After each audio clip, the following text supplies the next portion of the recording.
भूखी हावले का राज। एक दाफा का जिक्र है। एक दूर दराज शहर के बाहर एक पुरानी सी हवेली थी। लोग उस हवेली का नाम सुनते ही डर जाते थे।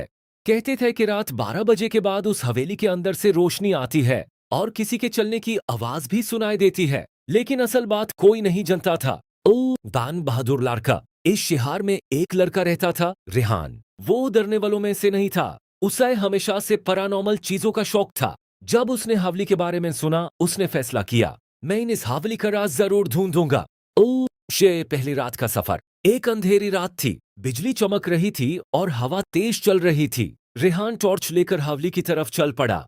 जैसे ही वो हवेली के गेटे पर पहुंचा, दरवाजा खुद ब खुद खुल गया। रेहान रुक गया, मगर फिर अंदर चला गया। ओ स्त्री अंधार का खौफ। हवेली के अंदर हर चीज पुरानी और धूल से भरी हुई थी। दीवारों पर तस्वीरें उल्टी लटकी हुई थीं।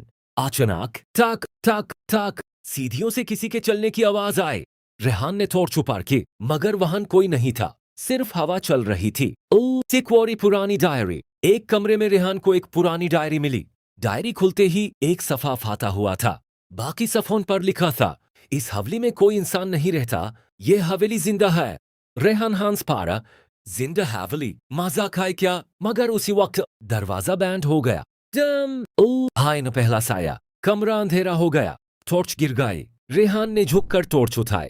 जैसे ही रोशनी सामने की, दीवार पर एक लंबा सा साया था, लेकिन वहां कोई इंसान नहीं था। साया हिल रहा था, जैसे जिंदा हो। ओ सिटी न हवेली का खेल। अचानक एक आवाज आई, यहां से वापस जाओ। रेहान घबरा गया, मगर फिर उसने हिम्मत की, मैं नहीं जाऊंगा, मुझे सच चाहिए। ओ सेवन सीक्रेट टनल। दीवार खुद ब खुद खुल गए। अंदर एक छुपा हुआ टनल था। रेहान धीरे धीरे अंदर गया। टनल बहुत लंबी थी और हर कदम पर आवाज आती थी, वापस जाओ, वापस जाओ। ओ एट हकीकत का कमरा। टनल के एंड पर एक बड़ा कमरा था। बीच में एक पुराना सा टाक्ट चेयर था और उस पर कोई नहीं था, मगर हवा में खुद ब खुद कुर्सी हिल रही थी। अचानक एक तेज रोशनी हुई। ओ तिन्नोन असल राज। एक आवाज आई, हम यहाँ कैद हैं।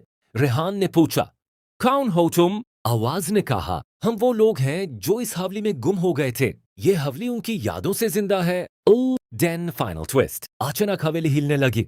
देवराएं टूटने लगिन। रेहान ने भागकर बाहर निकालने की कोशिश की, लेकिन दरवाजा बंद था। तब उसने डायरी उठाई और जोर से बोला, मैं तुम्हें नजात करता हूं। अचानक सब रोशनी बन गई और सब कुछ खत्म हो गया। ओ कोईवान सुबह का सच। सुबह जब गांव वाले आए तो हवेली बिल्कुल खाली थी। न साया न आवाज, सिर्फ पुरानी एंटाइन। अंधेरी रात का साया। एक दाफा का जिक्र है, पहाड़ों के दरमियान एक छोटा सा गांव था। गांव के करीब एक घना जंगल था जहां रात को कोई जाने की हिम्मत नहीं करता था। लोग कहते थे कि जंगल के बीच एक पुराना बरगद का दरख्त है। हर पूर्णिमा की रात उस दरख्त के पास एक अजीब साया नजर आता है। गांव में अली नाम का एक लड़का रहता था। ये उस पुरानी कहानियां और राज पसंद था। जब भी बुजुर्ग जंगल के साये की बात करते, अली घंटों तक उनकी बातें सुनता रहता। एक रात पूर्णिमा थी।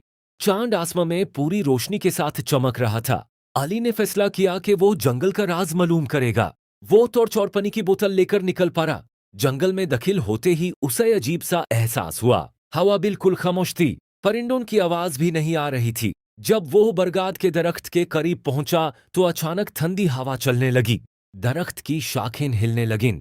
अली ने टॉर्च की रोशनी सामने की। अचानक उसे दौर एक सेफ्ट सा साया नजर आया। वो खामोशी से खड़ा था। अली का दिल जोर जोर से धड़कने लगा। साया धीरे धीरे दरख्तों के पीछे गायब हो गया। अली ने हिम्मत की और उसके पीछे चल दिया। चलते चलते वो जंगल के उस हिस्से में पहुंचा जहां वो पहले कभी नहीं गया था। वहां एक पुरानी पत्थर की इमारत थी जो आधी जमीन में धंसी हुई थी।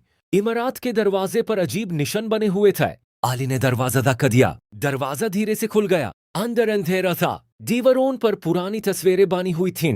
बीच में एक पत्थर का संदूक रखा था। जब अली उसके करीब गया तो उसे पीछे से हल्की सी आवाज सुनाई दी, जैसे कोई उसका नाम पुकार रहा हो। अली अली फौरन मुड़ा, मगर वहां कोई नहीं था। उसने फिर संदूक की तरफ देखा।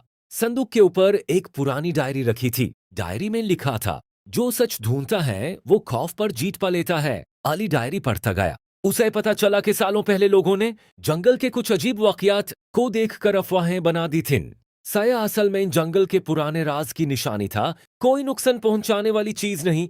जब अली डायरी बैंड करने लगा तो उसे फिर वो सेफ्ट साया नजर आया, मगर इस बार साया डरावना नहीं लग रहा था। वो सिर्फ दुरखरा था, जैसे किसी पुरानी कहानी का हिस्सा हो।